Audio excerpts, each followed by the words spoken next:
सुदामा के 3 मुट्ठी चावल की पौराणिक कथा। मित्रता का रिश्ता दुनिया में सबसे खूबसूरत होता है क्योंकि यह रंग रूप धन दौलत और भेदभाव से परे होता है। आज के समय में जब भी मित्रता की बात होती है तो सबसे पहले श्री कृष्ण और सुदामा का ही नाम आता है। बाल्यावस्था में भले ही श्री कृष्ण सुदामा और अन्य मित्र के साथ पढ़ते थे, लेकिन एक समय ऐसा आया कि जब श्री कृष्ण द्वारका के राजा बन गए और उनके मित्र सुदामा इतने गरीब हो गए कि भोजन की व्यवस्था करना भी कठिन हो गया था। जब कृष्ण से मदद मांगने के लिए उनकी पत्नी सुशीला ने उनसे बात कही, तो उसकी बात सुनकर सुदामा पहले तो थोड़ा हिचकिचाए, लेकिन सुदामा के पास इसके अलावा अन्य कोई रास्ता भी नहीं बचा था। इसलिए वे मदद मांगने के लिए श्री कृष्ण के पास जाने को तैयार हो गए।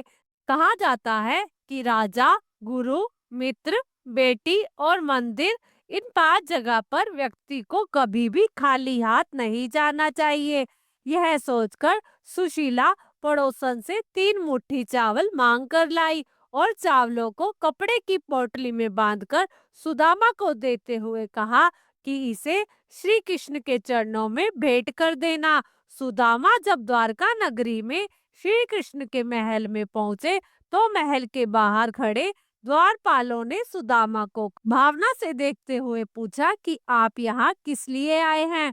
जब सुदामा ने अपने परिचय दिया और कहा कि वे श्री कृष्ण के मित्र हैं, तो द्वारपालों ने महल के अंदर जाकर यह बात श्री कृष्ण को बतलाई। श्री कृष्ण अपने मित्र सुदामा के आने का समाचार सुनकर महल के द्वार के पास नंगे पांव दौड़े दौड़े आ गए और सखा सुदामा को गले से लगा लिया। श्री कृष्ण सुदामा को महल के भीतर ले गए और सुदामा को अपने राज सिंहासन पर बिठाकर अपने आंसुओं से उनके चरण धोए।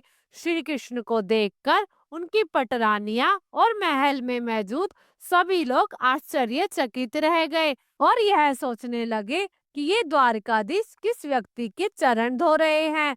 श्री कृष्ण ने वहां मौजूद सभी लोगों को बताया कि यह उनके बचपन के सखा सुदामा है।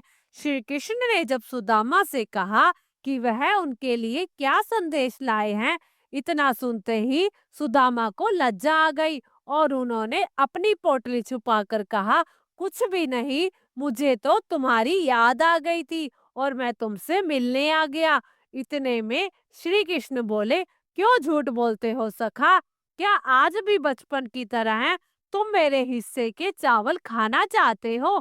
यह कहते हुए श्री कृष्ण ने खुद ही सुदामा से वह पोटली ले ली और चावल खाने लगे। जैसे ही श्री कृष्ण ने 1 मुट्ठी चावल खाई तो उसके बदले उन्होंने सुदामा को 1 लोक की संपत्ति दे दी। इसके बाद श्री कृष्ण ने दूसरी मुट्ठी चावल खाकर सुदामा को 2 लोकों की संपत्ति दे दी। भगवान श्री कृष्ण तीसरी मुट्ठी चावल खाने ही जा रहे थे कि रुक्मणी उन्हें रोकते हुए बोली, प्रभु, यदि आप तीनों लोकों की संपत्ति इन्हें दे देंगे तो अन्य सभी देवी देवता कहाँ जाएंगे? रुक्मणी की बात सुनकर श्री कृष्ण रुक गए। इस तरह श्री कृष्ण ने सुदामा की मदद की और प्रेम पूर्वक उन्हें विदा किया। दोस्तों, अगर वीडियो पसंद आया हो तो वीडियो को लाइक करें और चैनल को सब्सक्राइब करें। धन्यवाद।